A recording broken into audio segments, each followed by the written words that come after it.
गीता में जीवन के अर्थ को बहुत अच्छे तरीके से समझाया गया है। इसका अनुसरण करने वाला व्यक्ति जीवन में हमेशा सफल होता है। गीता में बुद्धिमान व्यक्ति की पहचान बताई गई है। श्रीमद् भागवत गीता हिंदुओं का पवित्र ग्रंथ है। इसमें जीवन का पूरा सार बताया गया है। गीता में भगवान कृष्ण के उन उपदेशों का वर्णन है जो उन्होंने महाभारत युद्ध के दौरान अर्जुन को दिए थे। गीता में दिए उपदेश आज भी उतने ही प्रासंगिक हैं और मनुष्य को जीवन जीने की सही राह दिखाते हैं। इसमें ग्रंथ भगवान श्री कृष्ण द्वारा अर्जुन को दिए गए उपदेशों की पूरी श्रृंखला है। इसमें जीवन के अर्थ को विस्तार पूर्वक बहुत खूबसूरत तरीके से समझाया गया है। गीता का अनुसरण करने वाला व्यक्ति जीवन में कभी असफल नहीं होता है। गीता में श्री कृष्ण ने बुद्धिमान व्यक्ति की पहचान बताई है। गीता के उपदेश गीता में श्री कृष्ण ने बुद्धिमान व्यक्ति की पहचान बताई है। इसके अनुसार सबसे समझदार और स्थिर बुद्धि वाला व्यक्ति वही है जो सफलता मिलने पर अहंकार में नहीं आता और विफलता मिलने पर गम में नहीं डूब जाता। गीता में श्री कृष्ण कहते हैं कि समय कभी एक जैसा नहीं रहता। जो दूसरों को बेवजह रुलाते हैं उन्हें भी रोना पड़ता है। जो दूसरों को दुख देते हैं आगे चलकर उन्हें भी दुख भोगना पड़ता है। श्री कृष्ण कहते हैं कि केवल डरपोक और कमजोर ही चीजों को भाग्य पर छोड़ते हैं, लेकिन जो मजबूत और खुद पर भरोसा करने वाले होते हैं वे कभी भी नियति या भाग्य पर निर्भर नहीं करते। गीता के अनुसार सिर्फ दिखावे के लिए अच्छा मत बनो, वो परमात्मा आपको बाहर से नहीं बल्कि भीतर से भी जानता है। इसलिए कोई भी बदलाव पूरी तरह से स्वयं के लिए होना चाहिए। आप खुश हैं या दुखी, यह दोनों आपके विचारों पर निर्भर है। अगर आप प्रसन्न रहना चाहते हैं तो आप हर हाल में प्रसन्न ही रहेंगे। अगर आप अपने मन में बार बार नकारात्मक विचार लाएंगे तो आप दुखी ही होंगे। विचार ही हर व्यक्ति का शत्रु और मित्र होता है। श्री कृष्ण कहते हैं, किसी के साथ चलने से ना तो कोई खुशी मिलती है और ना ही लक्ष्य। इसलिए मनुष्य को सदैव अपने कर्मों पर विश्वास करते हुए अकेले चलते रहना चाहिए। गीता में श्री कृष्ण ने कर्मयोग, भक्ति योग और ज्ञान योग को ही कल्याण का प्रमुख साधन बताया है। कर्म के प्रवाह से संबंध का टूट जाना ही जीवन का लक्ष्य है और यह लक्ष्य उपर्युक्त तीनों मार्गों से प्राप्त हो सकता है। वेदों का तत्व ज्ञान है उपनिषद और उपनिषदों का सार है गीता।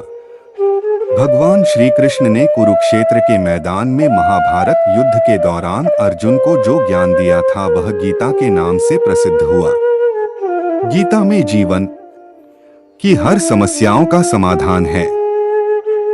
गीता में हर तरह का ज्ञान है, लेकिन आओ जानते हैं गीता ज्ञान की प्रसिद्ध 10 बातें। 1. न कोई मरता है और न ही कोई मारता है, सभी निमित्त मात्र हैं। सभी प्राणी जन्म से पहले बिना शरीर के थे, मरने के उपरांत वे बिना शरीर वाले हो जाएंगे। यह तो बीच में ही शरीर वाले देखे जाते हैं, फिर इनका शोक क्यों करते हो। 2. आत्मा को न शस्त्र काट सकते हैं, न आग उसे जला सकती है, न पानी उसे भिगो सकता है, न हवा उसे सुखा सकती है। 3. हे अर्जुन, तू न शोक करने योग्य मनुष्यों के लिए शोक करता है और पंडितों के से वचनों को कहता है, परंतु जिनके प्राण चले गए हैं उनके लिए और जिनके प्राण नहीं गए हैं उनके लिए भी पंडित जन शोक नहीं करते। एक न एक दिन सभी मारे जाएंगे। कोई आज मर रहा है तो कोई कल मरेगा। यह मृत्यु लोक है और मृत्यु ही सबसे बड़ा रोग है। मृत्यु को छोड़कर अमृत के बारे में सोचो। 4. कर्म पर ही तुम्हारा अधिकार है, लेकिन कर्म के फलों में कभी नहीं।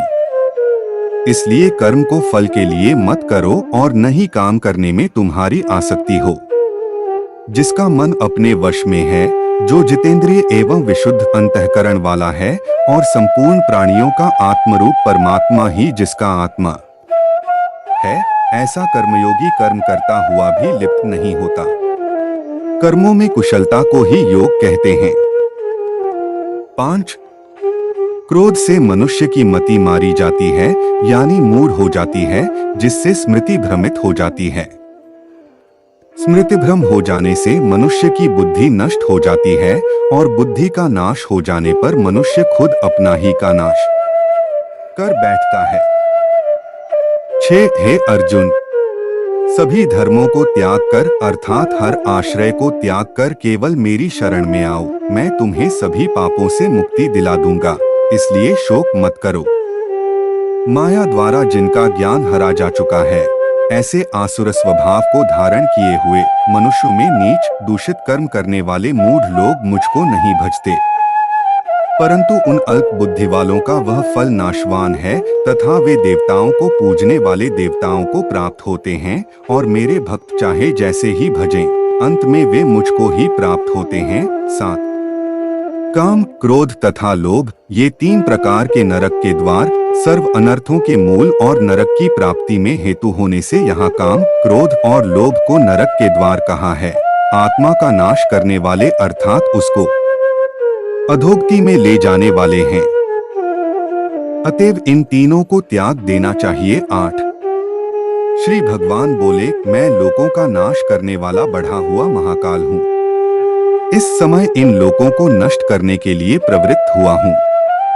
इसलिए जो प्रतिपक्षियों की सेना में स्थित योद्धा लोग हैं, वे सब तेरे बिना भी नहीं रहेंगे, अर्थात तेरे युद्ध न करने पर भी इन सब का नाश हो जाएगा। 9.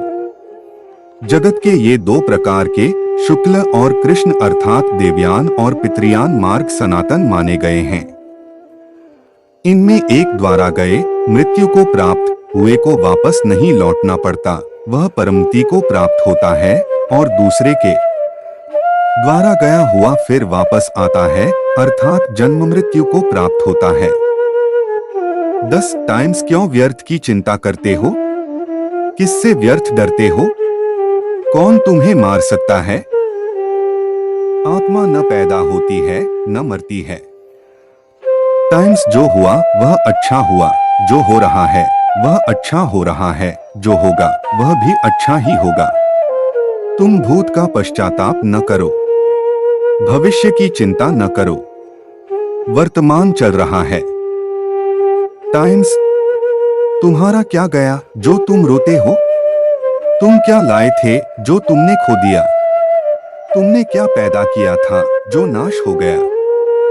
न तुम कुछ लेकर आए, जो लिया यहीं से लिया, जो दिया यहीं पर दिया, जो लिया इसी भगवान से लिया, जो दिया इसी को दिया। टाइम्स खाली हाथ आए और खाली हाथ चले।